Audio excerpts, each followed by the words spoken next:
જય સ્વામિનારાયણ. ગમે એટલા વિડીયા મૂકી એમાં કમેન્ટ આવે, પણ અમુક કમેન્ટ એવી હોય કે હાઇલાઇટ થાય. તો તમારી કમેન્ટ પણ ભાઈ આજે હાઇલાઇટ થઈ છે, એટલે મને એમ થયું કે મારા વિડીયામાં પણ તમને હું હાઇલાઇટ કરું. નામ નથી લેવું, પણ કહીશ કે ગમે એટલા હું વિડીયા મૂકું છું, જેમ કે મારા ડિયા ઢોસાના મૂકું છું, ત્યારે તમારી ચોક્કસ કમેન્ટ હોય છે કે દીદી તમારી ત્યાં અમે આવ્યા હતા અને અમને તમારો જે રેસ્ટોરન્ટનો ટેસ્ટ છે જરાય પસંદ ન આવ્યો, અને સાથે સાથે સર્વિસ પણ ના ફાવી અમને. તો સર્વિસ કરવાવાળા હું, મારા મમ્મી, મારા પપ્પા, મારો ભાઈ, મારા હસબન્ડ, અમે બધા છીએ. હા, વેઇટર તો છે જ, પણ સાથે સાથે અમે પણ સર્વિસ આપીએ છીએ મસ્ત મજાની. અને તમને ટેસ્ટ કેમ ન પસંદ આવ્યો એ તમારા મોઢાનો પ્રોબ્લેમ છે કે ભાઈ તમે 5 સ્ટારમાં જતા હોય તો અમારો નાનો સ્પેસ છે, ત્યાં તમને ના પણ ફાવ્યું હોય, તો એના માટે માફી માગું છું. ભાઈ તમને નથી ફાવ્યું, પણ નથી ફાવ્યું તો વાંધો નહીં, પણ તમે બધા વિડીયોમાં શું કામ એમ કહો છો કે ભાઈ અમને તમારું નથી ફાવ્યું? કારણ કે હું પણ 5 દીકરીની મમ્મી છું, અને હું પણ ઈચ્છું છું કે મારો ધંધો સારો ચાલે, અને મારા રેસ્ટોરન્ટે મસ્ત મજાનું બને છે એની મને ખાસ ખબર છે. અને ખુદ મારા મમ્મી અને પપ્પા ટેસ્ટ કરે છે ને પછી ટેબલે જાય છે.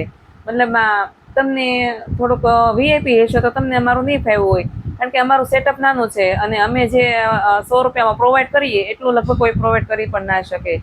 જો તમે આવતા હોય તો તમને ખ્યાલ જ હશે. અને અમે જે વસ્તુ બને છે એ ખાલી ખાવા માટે નથી બનાવતા, એ વસ્તુ જે ટેબલે પહોંચે છે ને એની સાથે પ્રેમ, લાગણી અને સ્નેહ હોય છે. અને સાથે સાથે જો તમે નથી ખાતા, લાસ્ટમાં ઊભા થઈ જાવ તો અમે અમારા ગળાના હમ દહીં પણ ખવડાવી છે ભાઈ. તમને કેમ એવું લાગ્યું ને એમને ખબર નથી. એમાં મારા મમ્મી મહેનત કરે છે, મારા પપ્પા મહેનત કરે છે, એ તમને ના દેખાણું. તો તમે જો એ બધું જોયું હોત તો તમને એ જે ખાધું ને એ તમને અમૃત લાગત. તો આ પ્રોબ્લેમ તમારો એકનો નથી, આ ઘણા બધા કસ્ટમરનો છે કે નથી સારું બનાવતા, પણ જે લોકો આવે જ છે કન્ટિન્યુ ડેઈલી આવે છે એને તો ખબર જ છે અમે કઈ રીતનું બનાવીએ છીએ, કઈ રીતનું ખવડાવીએ છીએ. તો ભાઈ તમે અમને ખાલી 1 મિનિટમાં કીધું કે નથી સારું, અમે હા સુધાર્યું જ છે, એવું નથી. કસ્ટમરના રિવ્યુ લઈ અમે અમારા ધંધાને આગળ સેટ કર્યો જ છે, અને બધું સુધાર્યું પણ છે.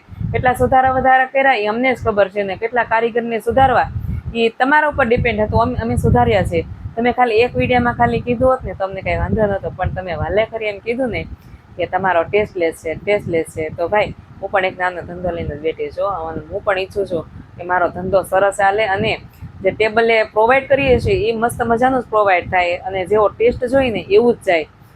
તો બસ આમાં તમારે બીજું કંઈ કહેવું પણ કાંઈ વાંધો નહીં. તમારી એટલી ખરાબ કમેન્ટ હતી એ ખરાબમાં અમને નથી લાગી, બસ જે વચ્ચેવાળા છે એને જ ખરાબ લાગી હતી. અમને તો ભાઈ અમારા દિલમાં કમેન્ટ ઉતરી ગઈ છે, ને અમારી લાઈફમાં પણ હાઇલાઇટ થઈ ગઈ છે. અમે એમાંથી થોડોક સુધારો વધારો કરીશું જ. પણ હા, તમે બીજી વાર આવી શકો છો, તો તમને પણ ભાવભર્યું આમંત્રણ છે. અને બીજી વાત કે ભાઈ તમે મારો વિડીયો જોવો છો તો મારી પણ ફરજ આવે કે મારા વિડીયાની કમેન્ટ સેક્શન હોય એમાં તમારું વિઝિટિંગ કાર્ડ છે નાખવાનું ભૂલશો નહીં, જેથી કરીને પ્રમોશન ફ્રી છે. કારણ કે વિડીયો જોવો સાથે સાથે લોકો કમેન્ટ પણ જોવે છે, તો 5 જણા તમારા વિઝિટિંગ કાર્ડ પણ જોશે.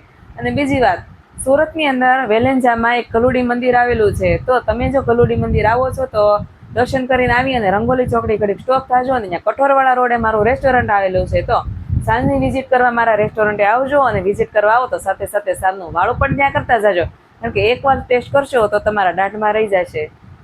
જય માતાજી.